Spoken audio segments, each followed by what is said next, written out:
Hello there. Welcome back to What the Dog. My name is Katie. I'm the owner and trainer here at For Pete's Sake Dog Training. And in this podcast, we're going to talk about what your dog is doing, why they're doing it, and can we fix it? Now, today is a little less about what they're doing.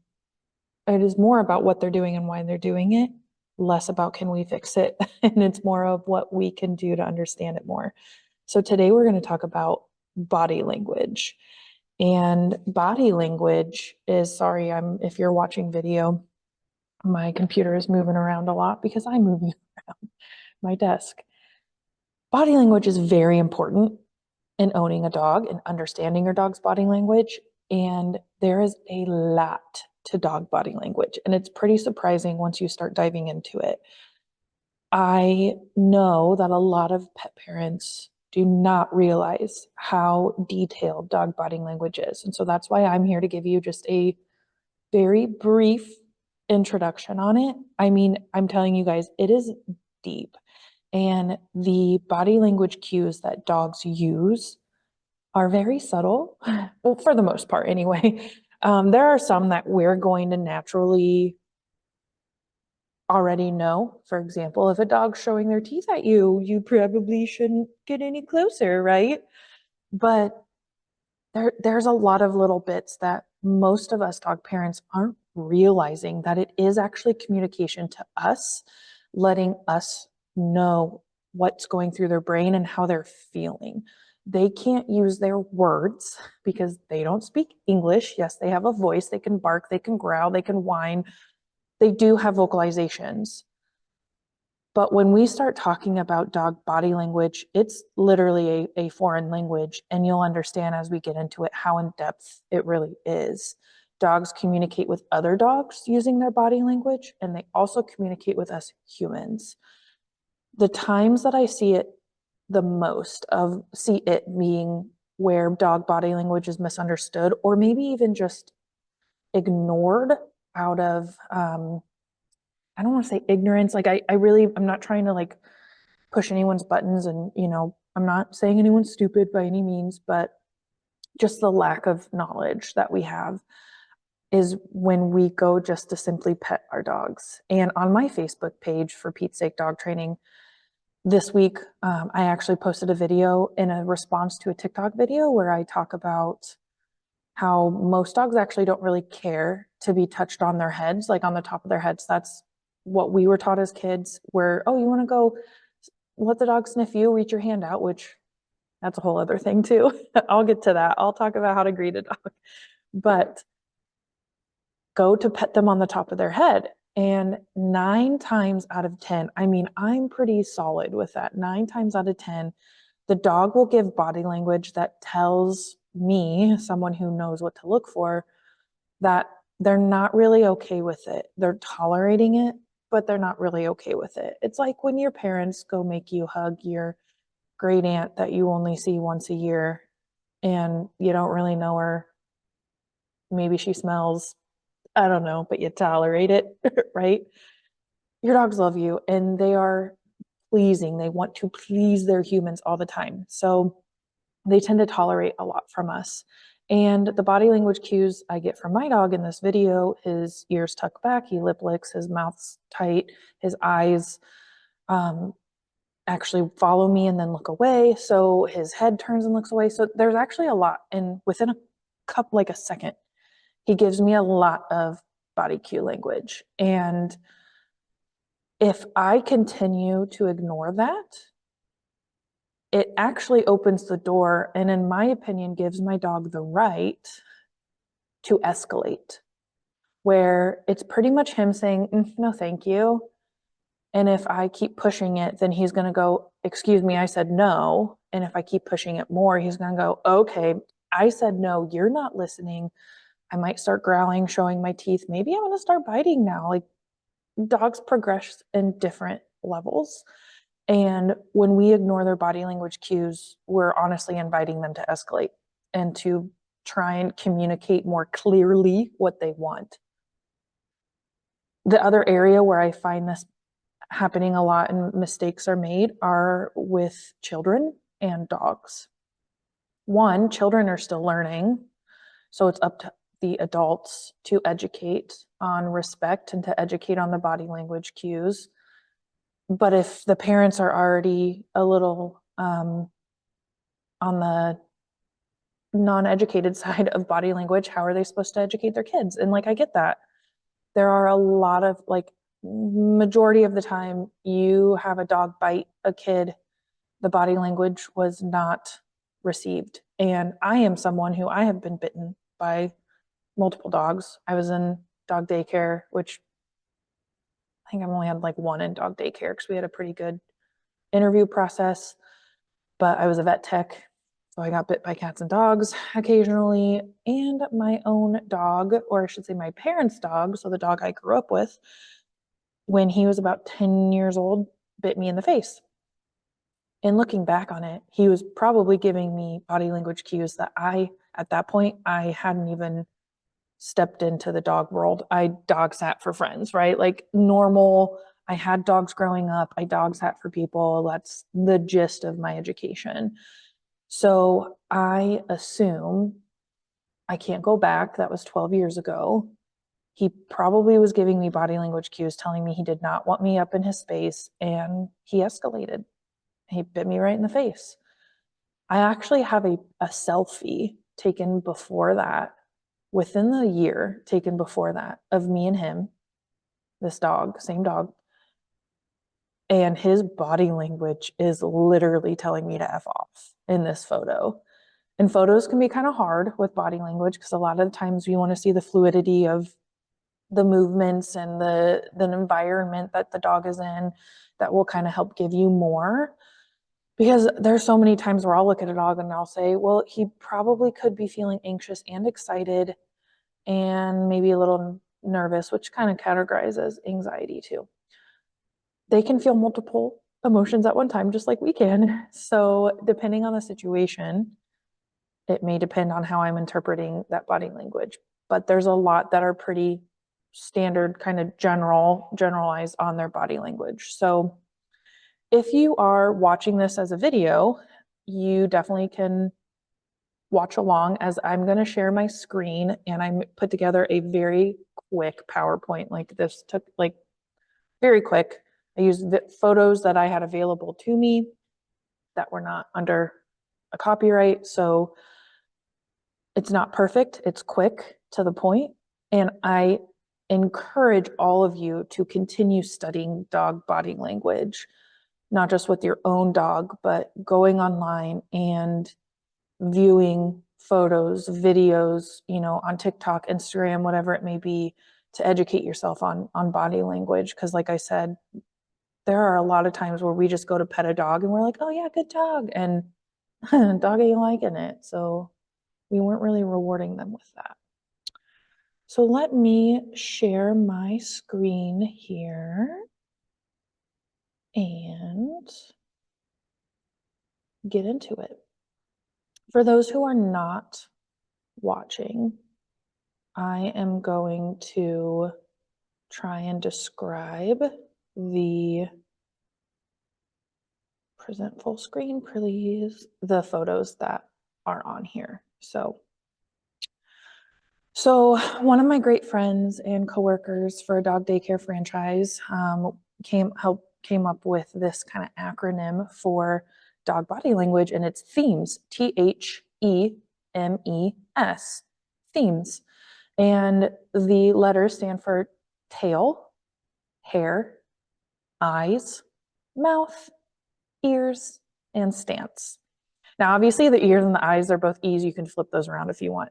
Doesn't really matter, but that's a great way to kind of remember all the different parts of a dog's body that we are looking at in whole. Like S for stance, we're looking at it all together to know how the dog is feeling and what they're trying to communicate, right?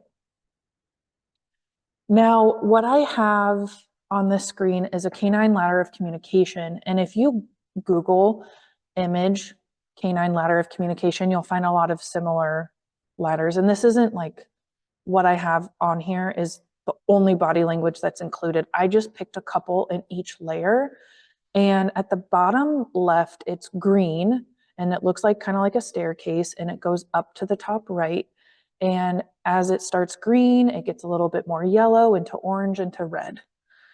And at the top where it's red, you have a bite. So that's the communication. That's kind of the danger zone, right? We're trying to avoid the bite.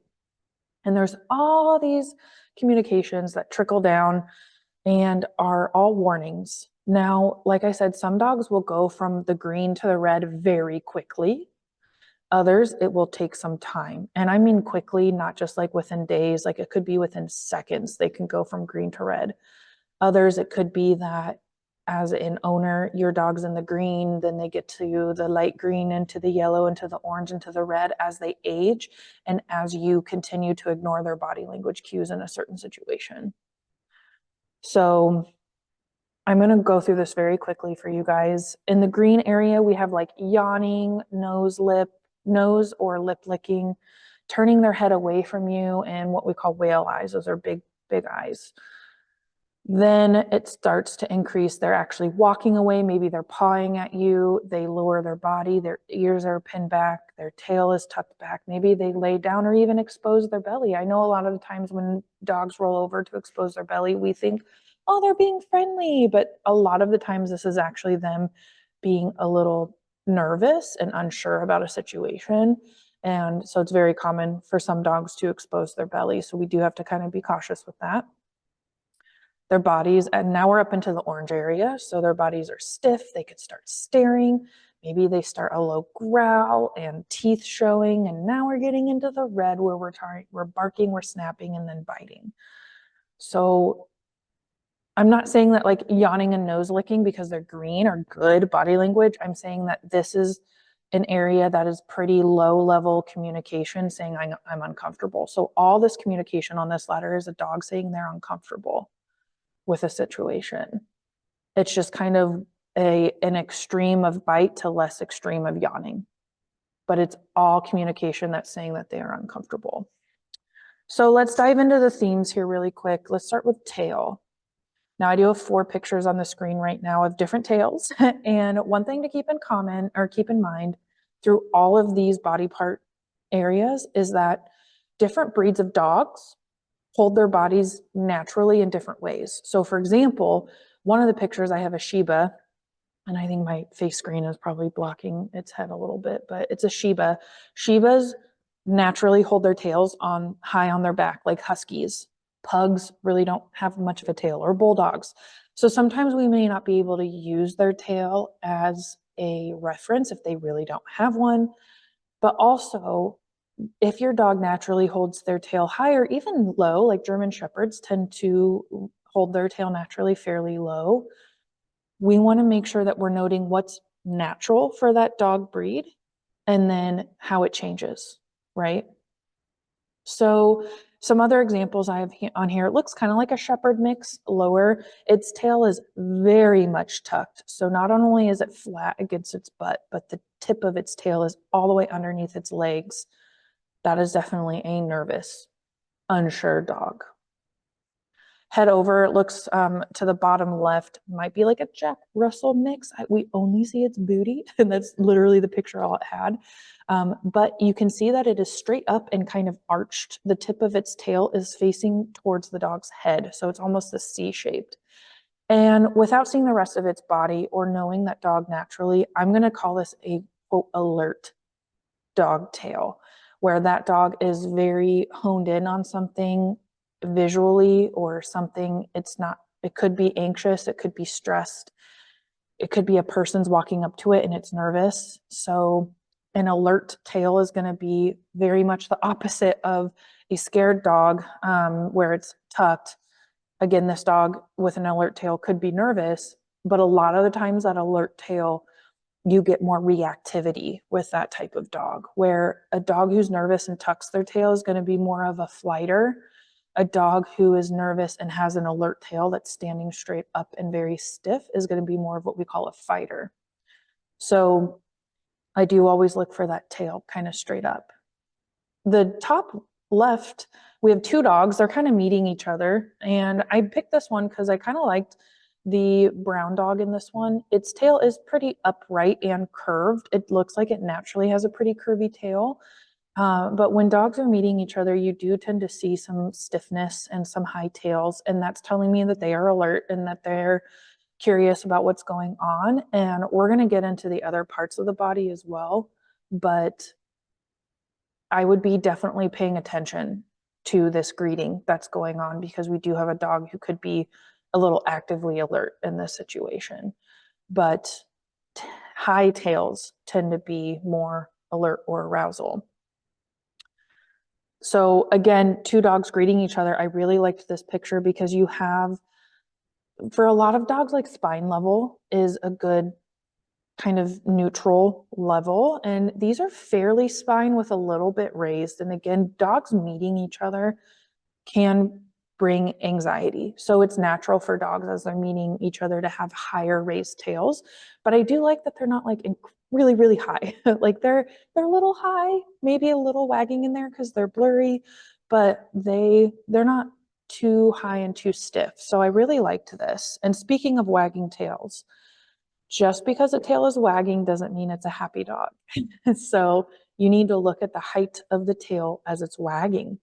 If we go back to that first, to the one that I was just at with the like Jack Russell maybe mix, where it's really, really high and curved. And if it was wagging too, I would not take that as a happy dog.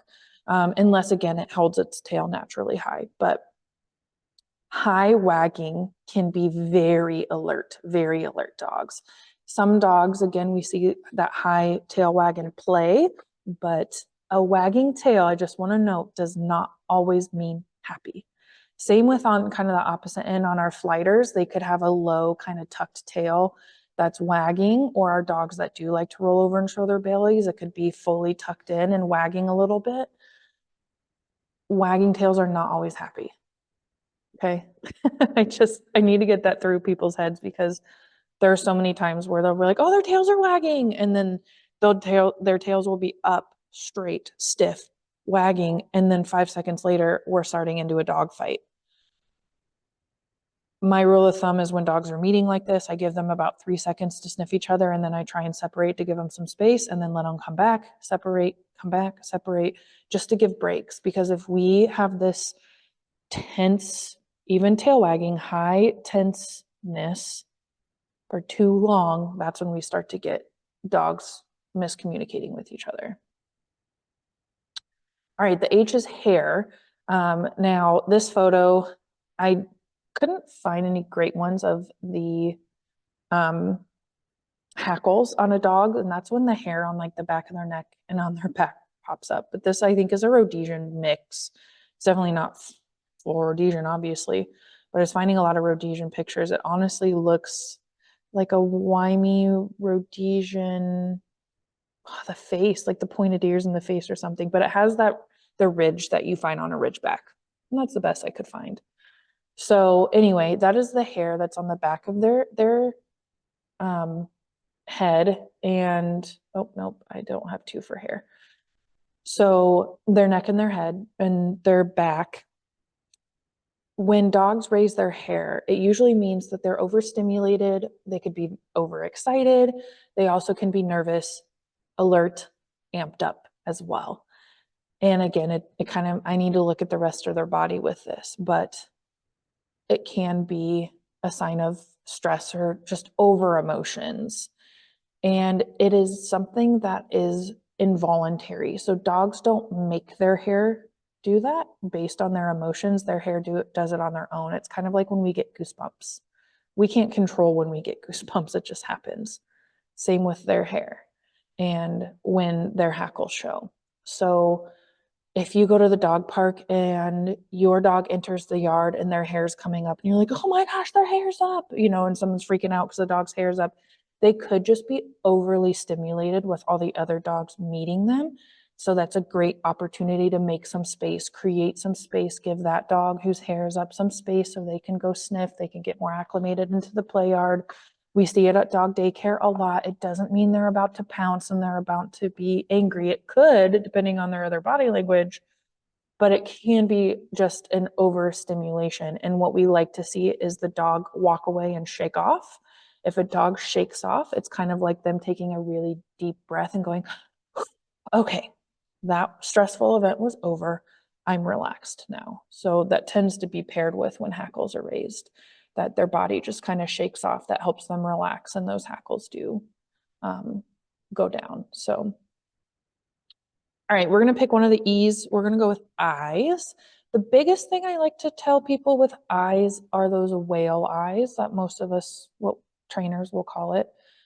That's when you can see the whites of their eyes. So we have two pictures here. One is a scruffy little mixed dog who is almost, their eyes are looking upward. It's like their head level, but their eyes are looking up, and you can start to see the whites of their eyes.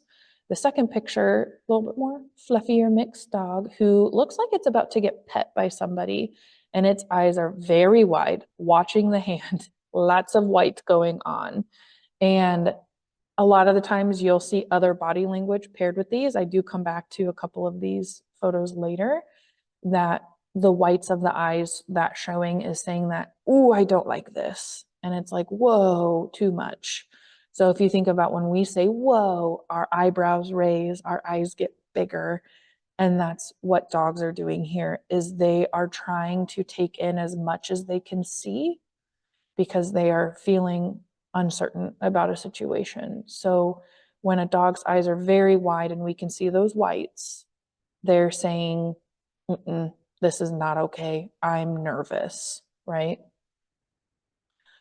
So on the other hand, not just the whites of the eyes, but also looking in a different direction. And that could be either with their head, we talk about this with stance a little bit, or their head might be facing one way, but their eyes are moving a different way. So I have two pictures here. One, there's a black and white dog who is getting pet on its cheek area, just under its ear. And its head is actually kind of pointed away from the hand, but its eyes are watching the hand. And generally, when we look at this picture, its eyes do look a little softer. They're not really, really wide as some of the other pictures we just saw. But it's almost like their head is saying no, and their eyes are kind of watching the hand, like, let me keep an eye on this hand. So leaning into stance and body a little bit. Its head is kind of starting to lean away, trying to kind of create space, but its eyes are still watching the hand. So as a trainer, generally, this could be an area where maybe they're sensitive about their collar being touched, and so they're making sure that the hand isn't going closer to their collar or something. So this is something I would just watch as petting this dog. And then at the bottom right, we have another smaller kind of tan dog who it's laying down. It's on one hip a little bit, and its body is definitely curved. Its head is kind of pointed down a little bit. Its eyes are looking more head level, so it's looking a little bit more up, but away from the person taking the picture. It could just be looking at something, but I liked that its body, its eyes were kind of averting into a different direction from what was going on in front of it. And maybe if there's a person on that side, it's again moving away from that person. So a lot of the times when a dog doesn't like something, they will either look or move their body away to create space, or they're kind of looking out, I want to go over there and not be where I'm at. But like I said, in the black and white dog, it could be also looking at the hand as keeping an eye on that person, but its body is kind of saying, I'm moving away. So that's also very common. I know this seems probably overwhelming. You're like, oh my gosh, there's so many little things. I'm telling you, I'm just high level in it here, guys. There's a lot when it comes to dog body language, and we're like only halfway through. So, their mouth. Let's keep chugging. So, obviously, we'll get in the next slide. I have some teeth showing, and we know, when teeth are being shown with their mouth, that's what we think to at first. But I want to hit on tightness, mouth tightness. Most of the time, when we're looking at a picture, you may say that mouth looks normal. It looks like a normal dog mouth when it's closed.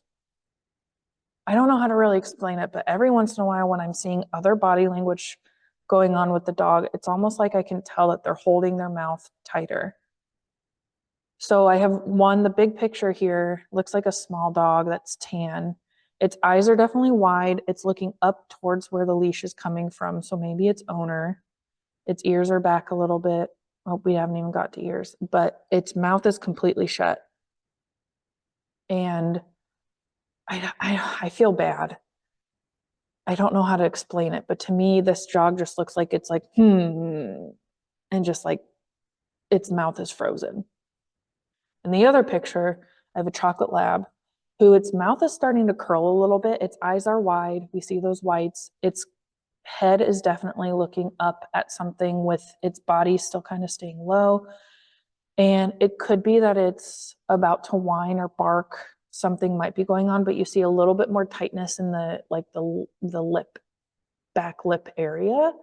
So that was just a kind of more clear from the side picture of like holding our mouth tight rather than just a nice floppy, relaxed lip area. Again, it's kind of like they're just like when you clench your fist, it's kind of like their cheeks kind of clench and their lips kind of clench. I don't know how else to describe it. I'm so sorry, guys. But again, second side of mouth is obviously teeth. If we're starting to get lip curling, our teeth are starting to show. Oh my gosh, I just noticed this Chihuahua's teeth are very messed up. Anyway, ugh. Small dog mouths, man. Get your dentals yearly if you have a small dog. Anyway, teeth showing, like that's definitely red area, right? We're growling, we're barking with our teeth, whatever it may be. Like we are literally showing you that we have teeth that we're not afraid to use if things don't stop, right? Like that is pure warning that I'm about to bite. And again, sometimes that can happen very quickly. So I don't really think I need to explain that as much, but obviously, like showing our teeth, definitely there. Okay, ears, our other E. So ears, there's kind of three modes that I look for. Neutral, which is usually off to the side, and I have a couple pictures next for you guys. Back or forward are really the two that I'm looking for the most, but you kind of have back, neutral, forward. I have a shepherd mix picture here where it's laying down. Its head is spine level. It's looking up at something, maybe a person, and its ears are kind of flattened out to the side. Kind of looks like a flying nun a little bit. And oh my gosh, the flying nun. I can't believe I used that reference. Anyway, it's very out, pushed back. And sometimes I like this isn't even as far back as this dog could probably get its ears. I say that my Pitty looks like a seal when he pins his ears back because they almost disappear, right? They just pin them all the way back to their head. The reason why they do that is because they are nervous, they're unsure of what's going on, and they want to try and open up those ears to capture what they can. And again, it's a body language cue that again, it's kind of like they're shutting down and they're like, and they're just tensing up, and those ears will go straight back. So when a dog pins their ears back, that's them saying, nope, not okay with this. I'm nervous. I'm anxious. I don't want this, whatever's going on. The other photo I have is of a like Malinois, and ears are pointed very forward. Obviously, it's showing its teeth and other things. This could be part of its bite training. But what I wanted to show is that they are very, very forward. The inside of the ears, you can see them going in the same direction as their face. That is what I would call alert. And again, a dog may not like the situation. It may feel threatened. This can still be anxiety. It's kind of the difference between fight or flight here. You have the ears tucked back a little bit more flight mode. The ears forward is more alert and fight mode. So ears that are very straightforward are very alert. They are pointed in the direction of what's coming at them, whatever it may be. I do see ears forward during play, and I think I have some photos that show that. So again, like it's not like, oh, if the ears are forward, that's always bad. It's just showing that there are little pieces that all add up together for us to know what's going on. Now, if this dog's mouth was different and its body stance was different, and it was in like a play bow stance, that's normal. And a lot of times too, which my next photo will show, just like the tail, the style of ear that that breed of dog has does matter. So this next photo, I have a black lab, very flat, ears are very relaxed, neutral. You can tell by the rest of its face, this is a pretty relaxed, happy dog here. Its mouth is open, it's panting, it's looking up at somebody or a treat. Whoever's taking the picture might be holding a treat. It looks fairly relaxed and happy. I do have a little pitty mix on the other side. Its ears are up, standing up, a little more pointed out towards the sides. And again, mouth is open as well. And both of these dogs hold their ears naturally in different ways. So knowing what's natural for your dog and their breed on when they are content, happy, calm versus when they're not is going to be something that's very important to be mindful of, and just to know about your dog and generally like dog breeds specifically, right? When you start to get some of our, unfortunately, like our bully breeds who have cropped ears, that can be kind of hard too, because they don't really have ears to be looking at. So you might have little nubs that move around and you can kind of tell with that. But then if they don't have them, you can't really look at them. So you have to look at other body parts, right? But like I said, mainly ears tucked back or ears straight forward are kind of the two extremes that I'm looking for versus, you know, what is your dog's natural calm ear position. So lastly, we have stance, and an overall body is very important with stance. So we've seen both these pictures before. In the top left, I have that shepherd mix where we looked at its tail, very tucked under its body. It's flat against its hips and the tip is curled under its legs. If you look at the rest of its body, it looks like it's trying to move away from the person who's taking the photo because it's looking square at the camera. It has one ear tucked back, one ear kind of facing that person. Its mouth is what I would say tight again. See how it's just kind of tight mouth. Its eyes are definitely looking at the person. I wouldn't say that they are wide. I don't see any whale eyes, but its overall body is lower and moving away. And it's saying, I'm not sure about you. I'm nervous. I'm protecting myself, is what this body language is showing. And if I try to advance to this dog, it could change from flight mode to fight mode. That's normal. You can get dogs who bounce back and forth between the two. Depends on the situation. So the other picture is the terrier mix, scruffy mix we saw earlier with the whale eyes. It's on a leash, on a sidewalk. So its head is spine level, but its eyes are looking up. So there's something taller than it that's making it nervous. You get those white eyes. Its mouth is also a little tight, but its ears are definitely tucked back. Again, it also has a curved body that maybe it's trying to back up or move away. And one of its legs is pulling, one of its front legs, it's kind of pulling up. Now, could it be taking a step? Yes. But there are a lot of dogs who will sit with one leg up, and that is a nervous dog behavior where they will pull one of their front legs up, kind of towards their chest. So again, photos can be hard because it's not video, but it could be that someone is walking towards it and it's trying to move back, or it's just standing and it stiffens its body up and it holds a leg up, big eyes, pretty much saying, oh my gosh, I'm very nervous and I don't know what to do. And it could be that flight mode kicks in, or it could be a freeze mode. So I have a webinar on reactivity that you can watch, but fight, flight, freeze, fawning, and fidgeting are all different ways that dogs respond to anxiety. So this looks a little bit more of potentially freeze mode, where the shepherd looks more of maybe flight mode in that. More nervous stances here. I have maybe like a husky-ish puppy in the top corner. It's around, it's like around like a door or something that's kind of blocking the rest of its body. Its body is low to the ground, curved, keeping an eye on what it's nervous, what it's kind of afraid of. Whites of the eyes are shown, mouth is very tight, ears are lower. So even its general body has lowered itself to the ground. Same with the black. I don't know what mix we are here, but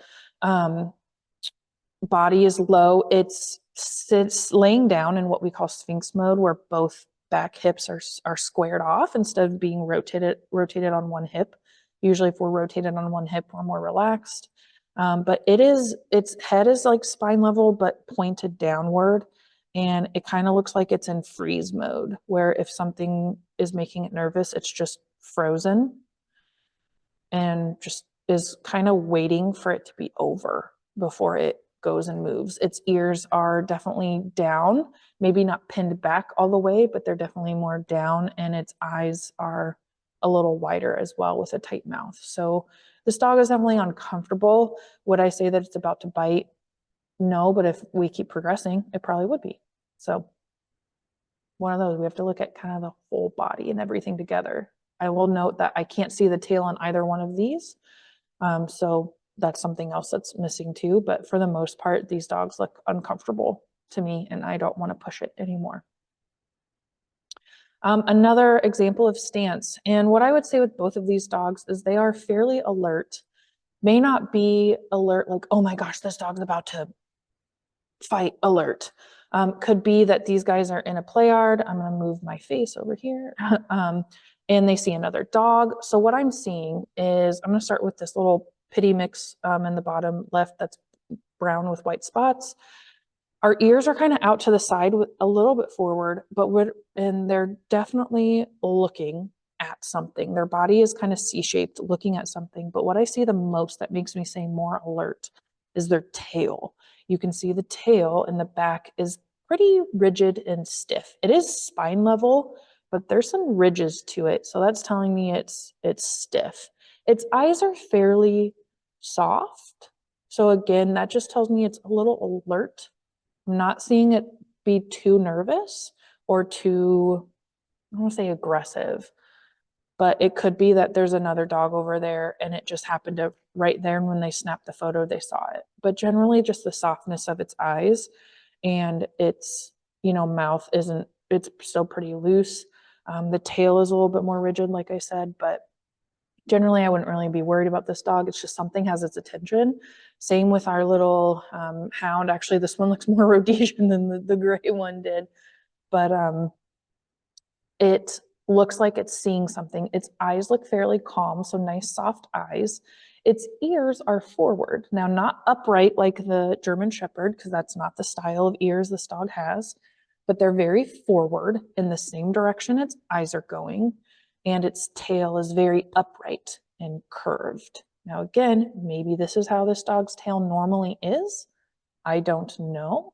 But generally it looks like, hey, I see something, and it doesn't look like we have these big eyes and big pupils forming where our anxiety is taking over. It's just more curiosity of what's going on. So again, this is very common in dog play and a play yard that I would see, oh, hey, another dog's here. But I would just kind of keep an eye on this. And lastly, for another stance, I have a boxer pup dog here who's in a play bow stance. So it's where its chest is to the ground and its bottom is in the air. Its tail looks it actually has a tail for a boxer, a long tail. It does look spine level, and maybe it's starting to wag a little bit. Ears are forward. So normally like, oh, that's alert, but alert. And hey, there's probably another dog there that I'm asking to play. And it is normal for a dog to be somewhat alert when they're asking another dog to play because they're not sure what's going to happen, right? So this is very playful body language, nice relaxed body. Eyes are relaxed. It's looking at something. Its ears are forward. Tail might start wagging more at spine level there. So nothing that I would really be concerned about here. And same with our golden retriever who is getting pet. One ear, the ear that's not getting pet is kind of tucked back, but it could be there's some other noise going back there they're trying to hear. But generally they're laying down, mouth is open, probably panting a little bit from playing, getting some ear scratches. Eyes are nice and soft. Generally this dog looks fairly relaxed. Its hips may be in that Sphinx mode. I can't really tell because it's just how the picture is. But generally this would be a fairly relaxed dog. So anyway, if you were not listening or watching, I hope you all were listening. Like I said, I encourage you to go look up dog body language, brush up on it a little bit, and then just start paying attention to your dog. There are things that I've just learned about my dog throughout the years that now that I'm listening to him and not petting in ways that he doesn't like, he's now opening up to me more and allowing me to pet him in different areas. And so I'm just getting to know him better and advocating for him more, and when people meet him, it's a whole process, but I tell them not to touch him on his head. He doesn't like it. And I tell them where he does like to be pet. And that just helps that overall process of him getting to know people. So it's it's just beneficial for everybody. And it just allows us to get to know our dogs better. And especially if you have kids, you are putting, your kids in a safer position being around a dog. A dog is an animal. Okay. Just because they live in a house with us does not mean that they are going to just be fine and dandy. We're lucky how many times dogs could react and could bite and they don't because they tolerate so much because they're such people pleasers. Honestly, we are like, yes, there are a lot of dog bites that are happening, but there could be a lot worse. So please let me know if you guys need any help with training with your dog. You can view my website. It's www.furpetessake.dogtraining.com. Check out my Facebook page. I try and theme a lot of my Facebook posts with what I'm talking about during my podcast. And I also have a Patreon membership where I focus on 10-minute training sessions. That's my biggest tier. It's $10 a month. With that, you also get my enrichment tier where I post different enrichment ideas. Anything from, hey, here's how you can use this treat puzzle, to how can you make your own treat puzzle, to how can you feed your dog in a different way. Like today, I actually used my dog's kibble for his training, but also maybe some training games that you can do with your dog. I posted a video of me cooking and feeding my dog at the same time. And instead of just putting it in a bowl, I sprinkled it around my house. So different things that you can do with your dog to enrich their lives, to include them in your daily schedule. And sorry, my computer is giving me a reminder, which is great. So that's $5 a month. And I also have some free stuff on there. So go to Patreon patreon.com/fur Pete's sake, FUR Pete's sake, and check that out as well. So other than that, I hope you guys have a great rest of your week, and I will see you next week. Thank you for stopping by.